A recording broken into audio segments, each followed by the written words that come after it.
시청자 여러분 안녕하십니까, 이영풍 TV입니다. KBS가 광복절에 이승만 다큐를 방영하기로 했다고 합니다. 즉 외부에서 만든 이승만 다큐 영화를 사서 방송한다는 거죠.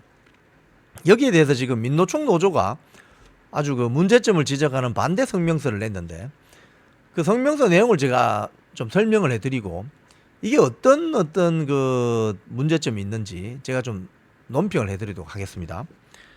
자, 지금 보면은 이 기사는 이 좌파 미디어 매체 미디어 오늘에 난 기사예요. 오늘 오후에 났습니다. 제목이 이렇습니다. 이진숙 신임 방통위원장 후보자 있잖아요. 이진숙 방통위원장 후보자가 기적이 시작되길이라고 말한 이승만 다큐 광복절 KBS 방영 논란. 민노총 KBS 본부 기적의 시작 방영 자리 보전 경쟁력 위해서인가, 이런 제목을 달고 있습니다. 자, 내용을 보면 KBS가 광복절에 이승만 초대 대통령 일생을 다룬 다큐멘터리 영화 방영을 결정했고, 그 다큐 내용이 일방적이고 구매 가격이 높다는 내부 지적이 제기됐음에도 이를 강행했다는 내부 비판이 나온다. 민노총 언론노조 KBS 본부가 밝힌 내용인데요. 해당 영화에 대해서는 작년 말에 개봉했는데, 이 영화는 일반 극장에 개봉을 했는데 개봉하고 올해 초 재개봉을 했는데 관객은 한 2만여 명. 그 다음에 최근 10여 년간 KBS가 영화를 구매해서 방영한 그 데이터를 살펴보니 압도적으로 관객 수가 최저인 영화다. 뭐 이런 지적입니다. 자, KBS 내부에서는 영화 구매를 결정하는 과정도 문제를 삼았는데, 담당 부서 실무진이 인터뷰한 사람들, 이 다큐 영화니까 인터뷰가 나오잖아요. 인터뷰한 사람들이 극우 인사로 편중돼 있다. 그 다음 인간 이승만과 기독교가 지나치게 미화되어 있다. 제주 4.3 사건, 3.15 부정선거, 4.19 혁명 등에 대한 시각이 일방적이다. 관객 수에 비해 지나치게 구매 가격이 높다. 뭐 이런 우려사항을 여러 차례 보고했지만 받아들여지지 않았다고 주장을 하고 있습니다. 그래서 민노총 KBS 본부는 이렇게 이야기합니다. 실무진의 합리적인 우려에는 눈과 귀를 닫은 채 해당 국장이 직접 기한을 했고 편성 책임자인 본부장이 정결하는 기한 형태로 구매를 결정했다고 한다. 대체 무엇을 위하여 이 영화 기적의 시작은 방영되어야 하나? 공영방송 KBS의 콘텐츠 경쟁력을 위해서인가? 박민 사장 자기 자신의 자리 보전 경쟁력을 위해서인가? 라고 이렇게 물었다. 또 뭐 기사 말미에 또 이런 내용도 있네요. KBS는 올해 초 이미 이승만 전 대통령 과실을 제대로 다루지 않았다고 지적된 영화 건국전쟁을 홍보성으로 보도했다는 지적을 받은 바 있다. 뭐 이런 내용인데요. 이런 기사입니다. 근데 이제 제가 이걸 보면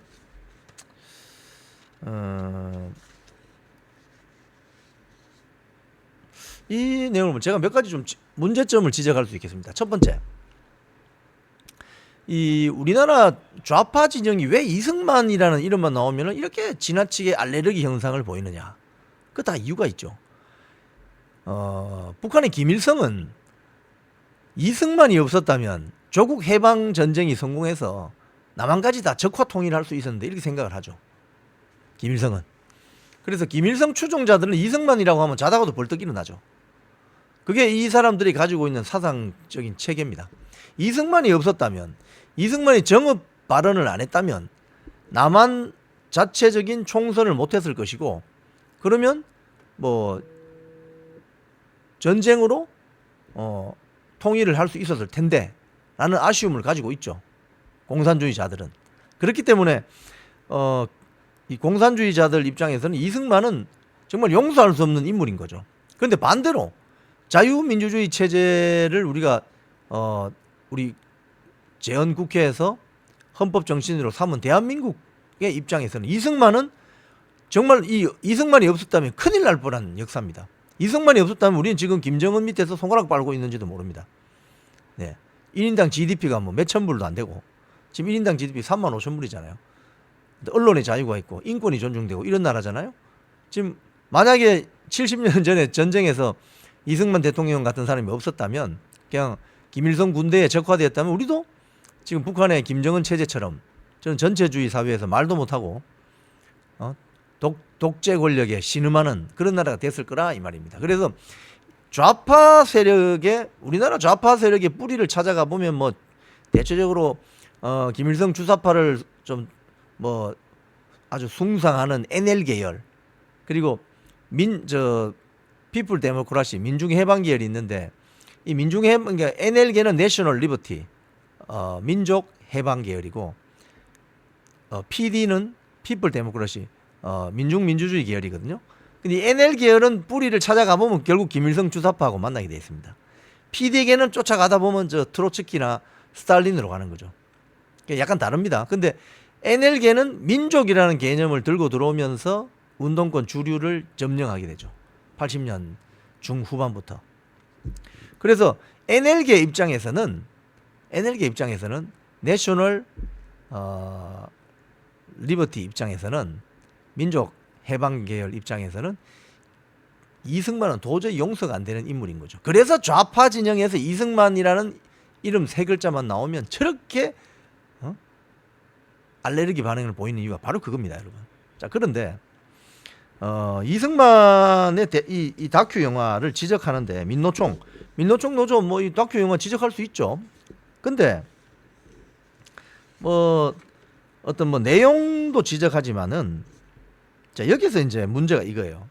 자, 그러면 KBS에 현충일, 6.25 전쟁, 광복절 이게 진짜 어떻게 보면 우리나라를 대한민국을 세우는 과정에서 벌어지는 호국 보훈 기념일이잖아요.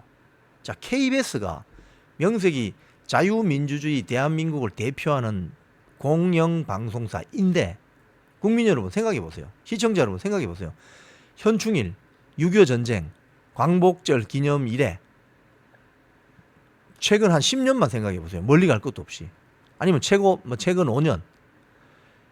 여러분들 기억나는 프로그램이 있었습니까? 기억나세요?